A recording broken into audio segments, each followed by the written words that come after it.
Shalom.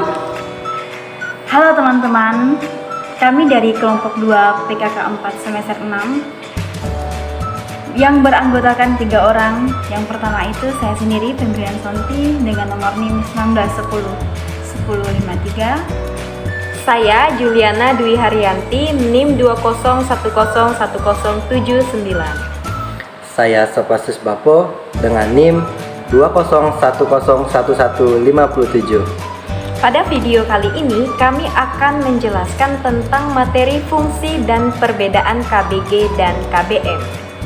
Nah kawan-kawan, video yang kami buat ini untuk memenuhi tugas mata kuliah komunitas basis Gerejani. Mari kita lihat dan kita dengarkan penjelasan dari pemateri. Check it out! Baiklah, sekarang kita akan mendengarkan pemaparan dari penjelasan fungsi KBG dan KBM. Yang pertama itu KBG sebagai gereja setempat. Membentuk komunitas basis merupakan kekuatan yang menggerakkan dan menjadi inspiratif bagi penghayatan agama Katolik. Juga bagi para pastor bahwa komunitas gerejawi yang asli dan yang mengakar pada situasi dan kondisi setempat selalu mengatasi berbagai macam corak pelayanan tradisional paroki menuju sebuah paroki yang lebih maju. Pengembalaan tidak terbatas pada karya-karya parokial dan tradisional seperti memimpin misa, mendengarkan pengakuan dosa, memberikan pelayanan bagi orang sakit, administrasi, berkhotbah, katekese, dan urusan rumah tangga. Akan tetapi, lebih dari itu, kita bisa melihat kembali bagaimana umat paroki memiliki hubungan batin satu sama lain dalam membuahkan persekutuan umat beriman yang menjadi tanda kelihatan dari Allah yang menyelamatkan, atau persekutuan umat beriman yang memberikan kesaksian hidupnya. KBG ini juga adalah suatu cara untuk memperbaiki citra gereja di kalangan masyarakat akar rumput, untuk mana kita akan menaruh kepercayaan terhadap setiap orang dalam iman akan dan melalui Yesus di dalam Roh Kudusnya. Model baru menggereja ini muncul secara perlahan-lahan. KBG tetap mengkonsentrasikan dirinya pada keseluruhan elemen-elemen dasar menggereja seperti iman, peribadatan, komunio, kerasulan, pembebasan, dan penyelamatan. Semuanya itu harus menjadi buah utama dan pertama, tanda dan sakramen dari kerajaan Allah yang sepenuhnya diacukan pada tugas perutusannya. Yang kedua, KBG sebagai basis masyarakat setempat melalui pengembangan KBI atau komunitas basis insani. KBG ini menghayati iman Kristiani bersama-sama, maka mereka akan menjadi kekuatan yang memberikan stabilitas kepada masyarakat setempat di mana mereka hidup, karena iman itu menyangkut segala aspek kehidupan. Bila seluruh hidup itu diinspirasi oleh nilai-nilai Injili, maka masyarakat akan menjadi lebih sejahtera dan lebih damai. Yang ketiga, KBG sebagai basis kerasulan. Program pengembangan komunitas basis meliputi 3 faktor. Yang pertama itu analisis konkret tentang keadaan sosial ekonomi dan situasi politik masyarakat setempat yang tengah berlangsung. Yang kedua, penyadaran agar iman Kristiani tetap relevan dan efektif pada zaman sekarang. Harus melayani kepentingan kaum miskin, tertekan, dan tertindas. Gereja juga perlu menjadi inspirator dan motivator umat dalam tindakan menuju perubahan-perubahan yang diinginkan. Yang terakhir, ketiga, pengakuan bahwa umat sendiri bertanggung jawab atas masa depan dan pengembangan mereka.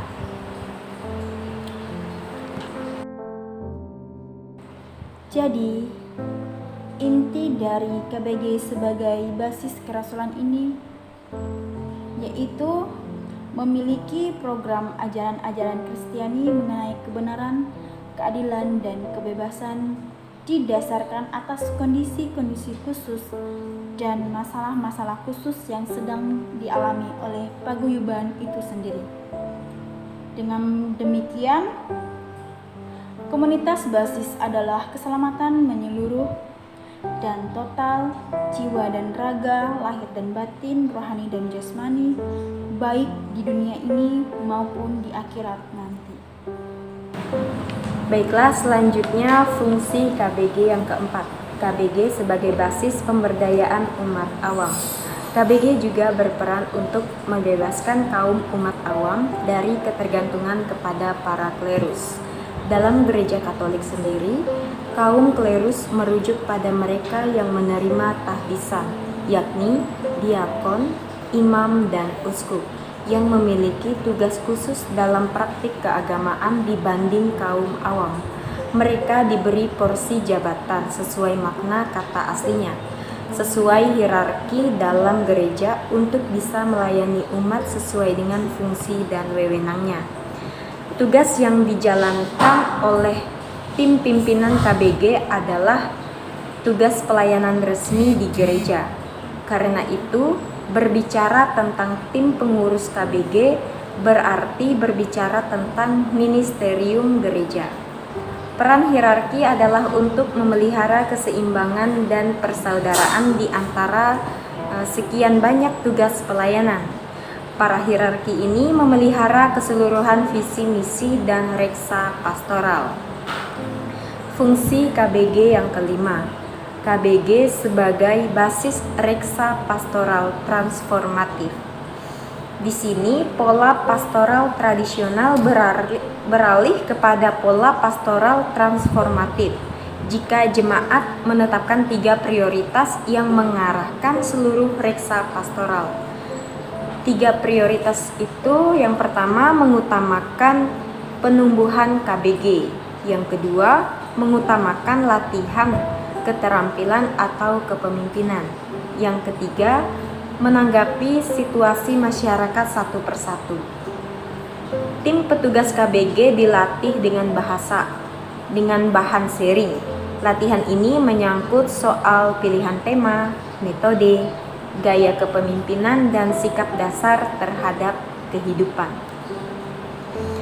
Dalam prioritas pastoral jemaat, upaya mengembangkan kelompok-kelompok basis selalu diberi porsi paling besar.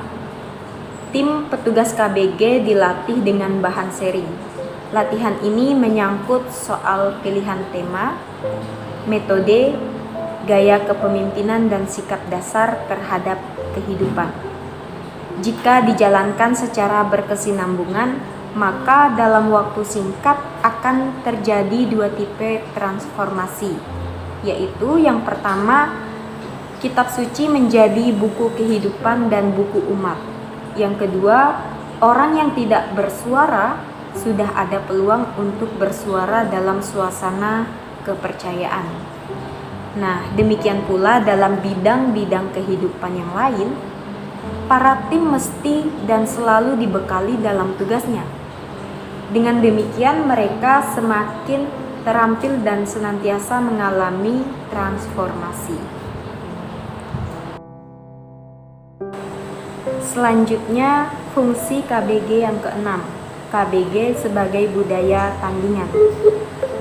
Dalam proses menghidupkan kembali KBG, haruslah ditekankan sifatnya sebagai perangkat pastoral yang mengandung dan mengemban nilai-nilai budaya Injil. Jika komunitas basis membatasi diri pada hal-hal yang rohani saja dan soal-soal administratif, parokial belaka, maka KBG hanya akan menjadi pewaris dan pengembang budaya tersebut. Akan tetapi, jika lingkup budaya yang ditindas itu menolak dan bahkan menentang penindasan budaya menjadi budaya tandingan, dan justru budaya tandingan itulah yang nantinya perlu diusahakan melalui KBG. KBG hanya dapat bertumbuh menjadi budaya tandingan jika gerakan KBG itu sendiri memenuhi 3 syarat. Nah, 3 syarat itu, yang pertama, secara sadar seluruh program pendampingan dan penyadaran di dalam KBG menentang nilai-nilai budaya represif reaksioner. Hal ini menuntut reorientasi seluruh materi katekese umat dan kerasulan kitab suci. Yang kedua, diperlukannya sebuah pola budaya tandingan yang secara ilmiah itu bertentangan dengan pola budaya represif yang dominan. Yang ketiga, harus dikembangkan kemampuan organisasi umat sebagai gerakan KBG yang terpola untuk mengetatkan tapak demi tapak pengembangan budaya berorganisasi. Dari keenam fungsi yang sudah dipaparkan tadi, membentuk komunitas basis merupakan suatu kekuatan yang menggerakkan dan menjadi inspiratif bagi agama Katolik. Juga bagi para pastor bahwa komunitas gerejawi yang asli dan yang mengakar pada situasi dan kondisi setempat selalu mengatasi berbagai macam corak pelayanan tradisional paroki menuju sebuah paroki yang lebih maju. KBG adalah suatu cara untuk memperbaiki citra gereja di kalangan masyarakat akar rumput. Untuk mana kita akan menaruh kepercayaan terhadap setiap orang dalam iman akan dan melalui Yesus di dalam Roh Kudusnya. Komunitas basis gerejawi tetap mengkonsentrasikan dirinya pada keseluruhan elemen-elemen dasar menggereja seperti iman, peribadatan, komunio, kerasulan, pembebasan, dan penyelamatan. Semuanya itu harus menjadi buah utama dan pertama sebagai tanda dan sakramen dari kerajaan Allah yang sepenuhnya diajukan pada tugas perutusannya. Perlu kita ketahui, KBM dan KBG pada dasarnya memiliki perbedaan dan persamaan. Namun keduanya bertujuan untuk membantu meningkatkan mutu hidup manusia agar lebih bahagia dan sejahtera, lahir maupun batin. Persamaannya terletak pada jumlah orang dalam satu komunitas yang begitu kecil dan sederhana. Bersama-sama memberikan perhatian kepada kaum miskin, kuat, dan partisipasi awam terutama dalam kepemimpinan dan tidak membeda-bedakan satu dengan yang lainnya. Baik, kita akan masuk ke materi yang kedua, yaitu perbedaan tentang KBG dan KBM. Berbicara tentang perbedaan KBG dan KBM, tentulah kita harus mengetahui kepanjangan dari dua singkatan ini. Kita mulai dari KBG. KBG itu adalah komunitas basis gerejawi, sedangkan KBM adalah komunitas basis manusiawi. Nah, dari nama ini kita sudah melihat ada perbedaan di antara kedua dari komunitas ini. Subjek yang mereka dalami itu berbeda. Mari kita lihat pengertiannya.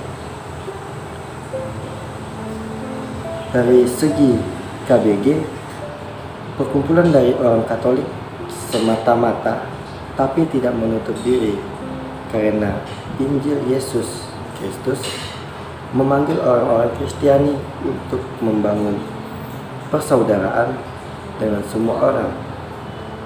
Maka dengan itu KBG terbuka untuk memperjuangkan kehidupan masyarakat yang lebih manusiawi, adil dan merdeka.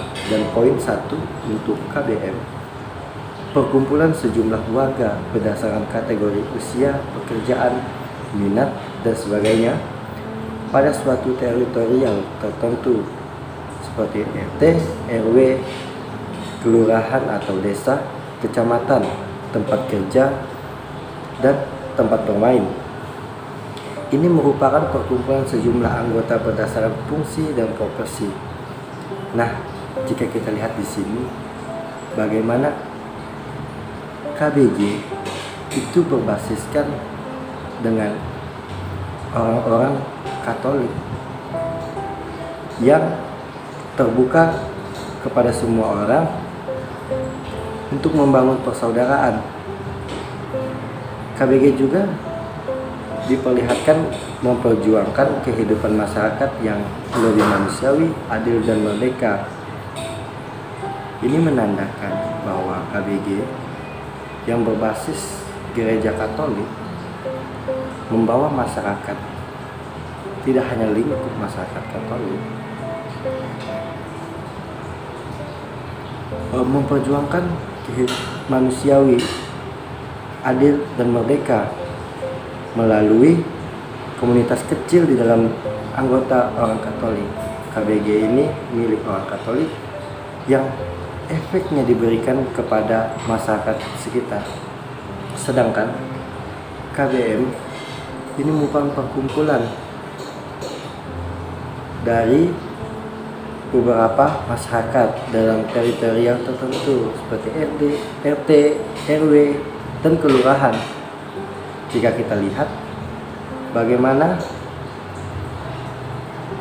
KBM ini merupakan sebuah komunitas yang bisa diakui atau bisa kita lihat ini milik negara atau berbasiskan kenegaraan karena sesuai dengan teritorial seperti RT, RW, dan kelurahan. Selanjutnya yang kedua itu adalah PK, keputusan diterangi oleh Roh Kudus. Dari KBM-nya PK, keputusan yang diterangi oleh kebutuhan dan masalah-masalah yang mendesak dalam masyarakat. Nah, dari poin yang kedua ini perbedaan KBG dan KBM, bahwa KBG keputusannya itu berbasiskan rohani karena diterangi Roh Kudus berdasarkan jalan Kristus Yesus sesuai dengan yang diajarkan di dalam Injil oleh Yesus.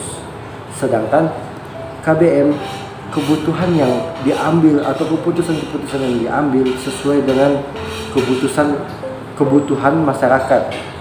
Karena KBM ini berpusat kepada masyarakat luas, bukan hanya berpusat kepada masyarakat Katolik.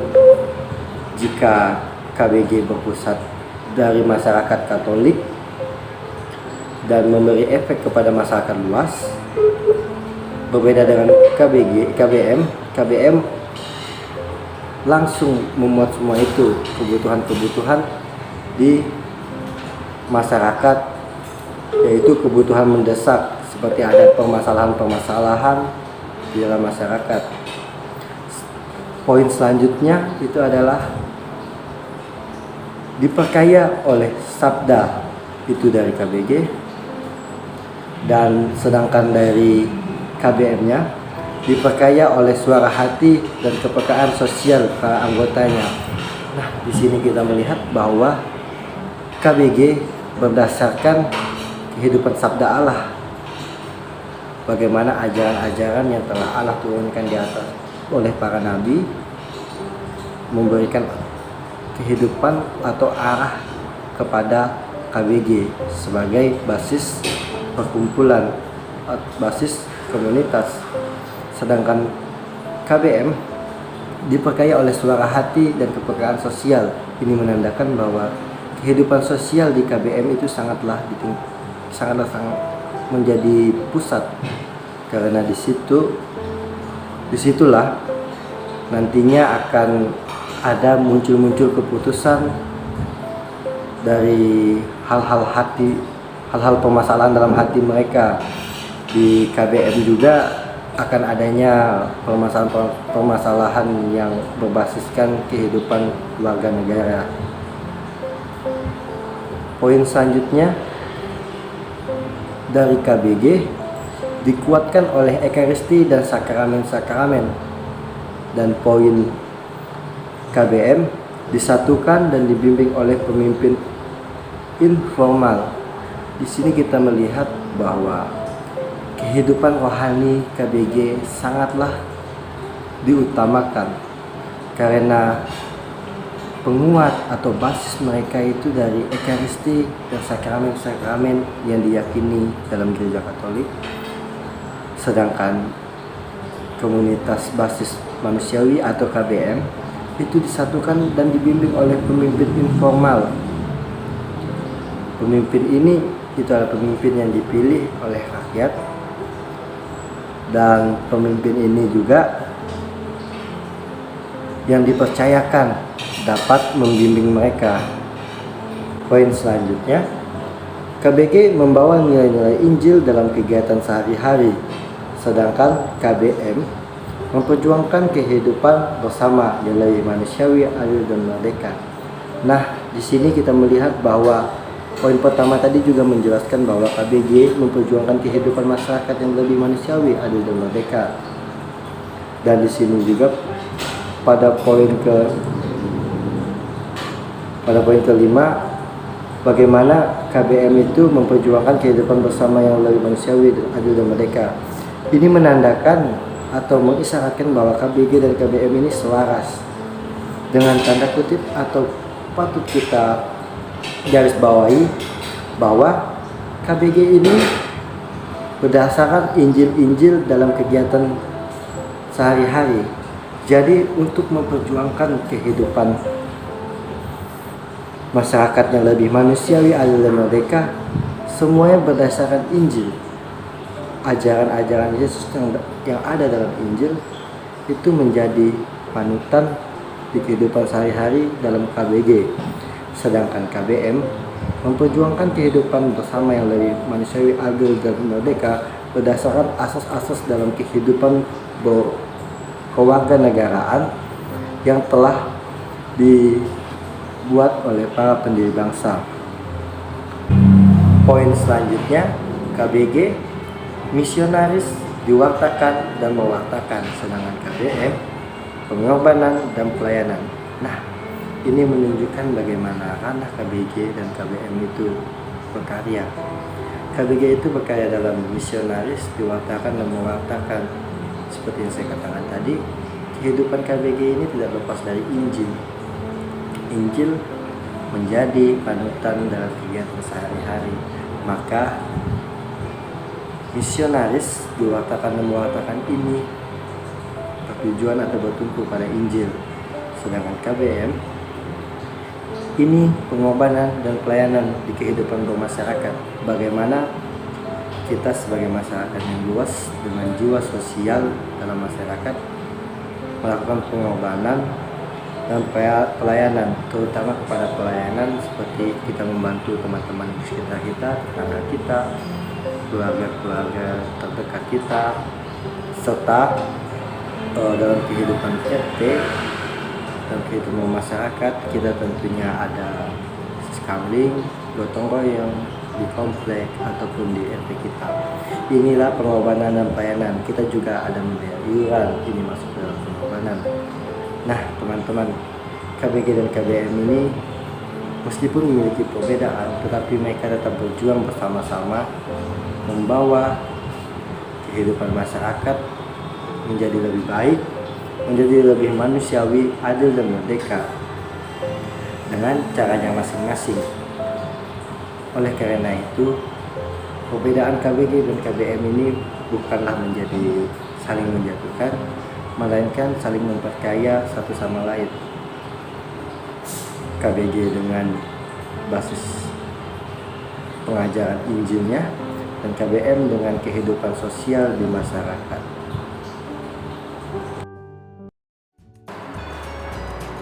Sekian pemaparan dari kami, kurang dan lebihnya kami mohon maaf. Terima kasih. Bye.